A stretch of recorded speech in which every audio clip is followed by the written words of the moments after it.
Jemi rikthyer në studio dhe intervista që ishte parashikuar të kryer dje. Ka 48 orë që pret Piotri. Piotr, mirëmëngjes, mirë se erdhe. Për shumë kënaqësi të rikthesh në programin ton, po kësaj herë na gjen të tre. Po për fat s'kemi kohë, faleminderit shumë Piotr. Jo. Me që unë nuk kam qenë atë ditë, Piotr, ti pse e ke emrin Piotr dhe nuk e ke Pjetër? Sepse është nga Hollanda.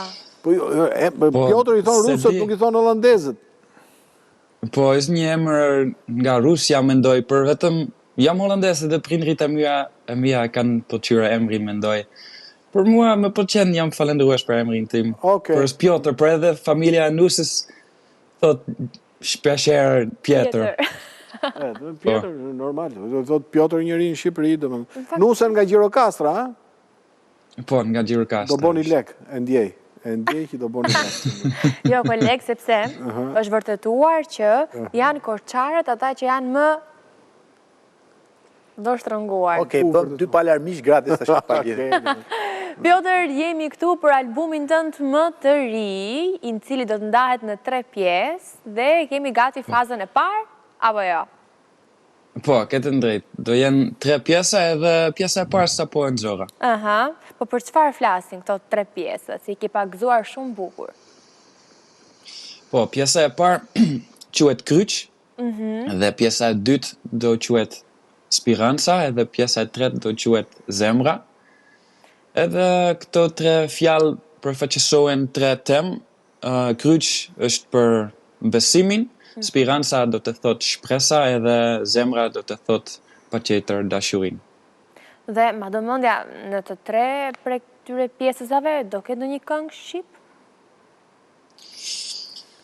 Nuk e di, nuk jam i sigurt akoma. Mendoj se do jetë një album në gjuhën holandese, por pas këtij albumit kam në mend që për të bërë një album plot në shqip. Okej, por për pjesën Kryq ke bashkëpunuar me një këngëtar shumë të njohur. A mund të dim pak më shumë për këngët, për çfarë flasin? Janë këngë fetare, në kuptimin që ka të bëjë për besimin, si e ke sjell ti këtë këngë, mesazhi që ka? Po, në ato këngët jam duke folur për besimin, por nuk janë këngët kristere, por vetëm jam duke folur, duke menduar e shprehur mendimet e mia për besimin edhe për jetën, për shembull është fat ose na Zoti na dikush lart, edhe kam treguar çfarë është besimin për mua, edhe por vetëm doja të bëja diçka me një temë të caktuar. Se albumet që kam bërë më parë kanë shumë këngë të përmbledhura dhe tani kam bërë një album vetëm për një temë. Të dedikuar, po. Se cila këngë do shoqërohet me një klip, apo? Jo, nuk kam bërë një videoklip për këngët, kam bërë shumë video të shkurtra për Instagram edhe për TikTok, se në këtë mënyrë kam për çdo këngë kam si 8 video të shkurtra. Po, i kam parë dhe nuk po kuptoja do cila ishte kënga e saktë, por vetëm një është prapë, 8 këngë për një këngë.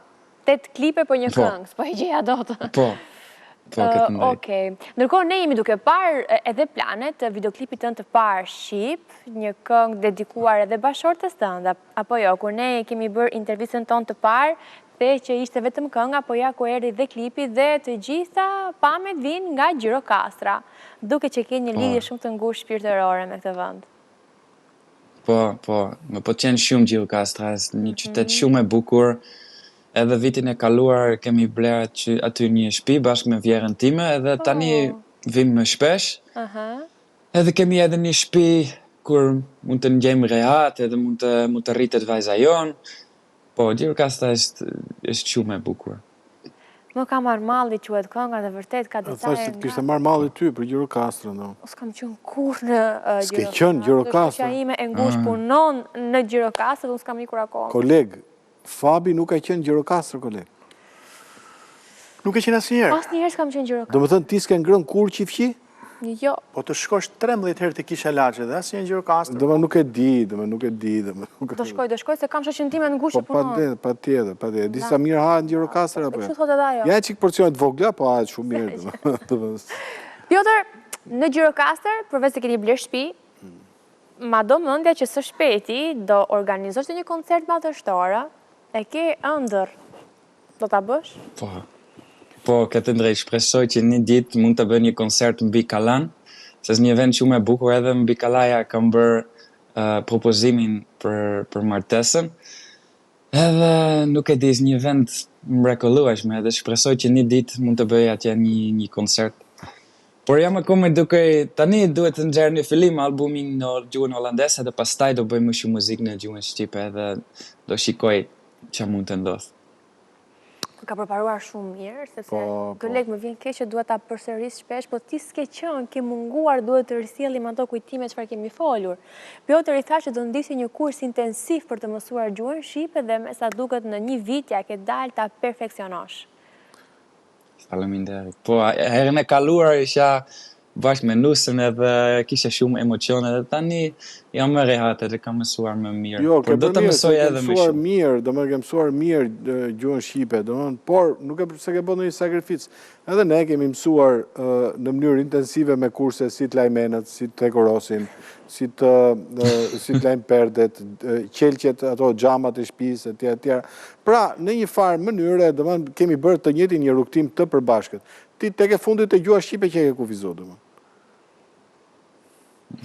Kur ta mësosh më mirë gjuhën shqipe, rregulloj një çik ato titujt e këngëve, sepse po ti je holandez, më ka marr malli, Lazarati. Jo Lazarati, jo. Ka marr mallin. E kuptoj. E kuptoj. Atëherë shqipja jote është në nivelin proficient. E qartë. Faleminderit. S'më shkoj më. Këtë e kuptova.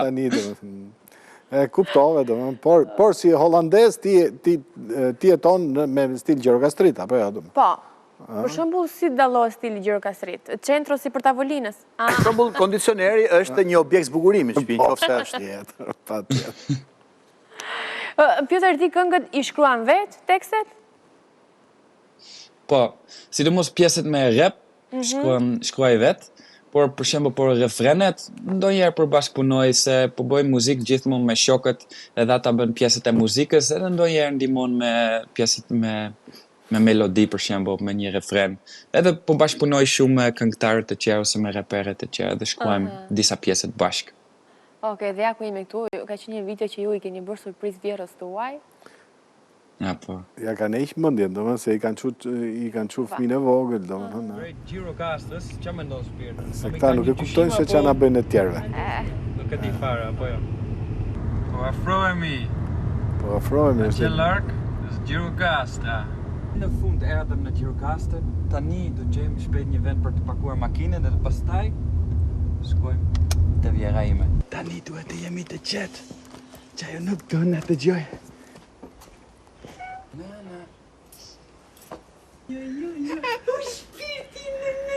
Kërë në natyrë. Kërë në knepo. O jeta e ti. O e bukra. Nga një binit në. Faleminderit. Një të vogël dhe një të madh. Faleminderit. Të lutem. Je shumë i mirë. Piotr je ëndra e çdo nëne shqiptare. Po. Faleminderit. Megjithatë herë tjetër kur shkosh te vjera, vish pa më të gjalla. Jo, s'është verta një gol. Piotr, ne të falenderojmë shumë, të urojmë suksese pafund dhe na njofto kur e ke koncertin, sepse dëshirë kemi shumë të vim, nëse vjen Tiranë pastaj absolutisht bukë me vete, po do vim. Nëse koncerti yt bëhet shumë i madh, këtu në Kashar kemi një strukturë, 4 milionë euro e kemi gati. Po shesin ata gazetarët e topit, po shesin biletat, që kanë dalë sot kanë lënë gjithë. Po. Do që unë njoftoj. Faleminderit Piotr. Faleminderit dhe suksese. Faleminderit ju, ditë mbar, faleminderit shumë. Dhe shijoje Shqipërinë, se vërtet Shqipëria është e bukur, koleg. Urdo? Shqipëria është e bukur. Patjetër. Kur do ikim në ditë bashkë. Mirë. Faleminderit shumë për sot, ishte shumë kënaqësi, kolegët e ti faleminderit, do shihemi nesër. Çfarë është nesër? Ejnte, data? Ejnte, data 9. Por ama të premtoj që të premten është data 10. Oh, falë Zotit.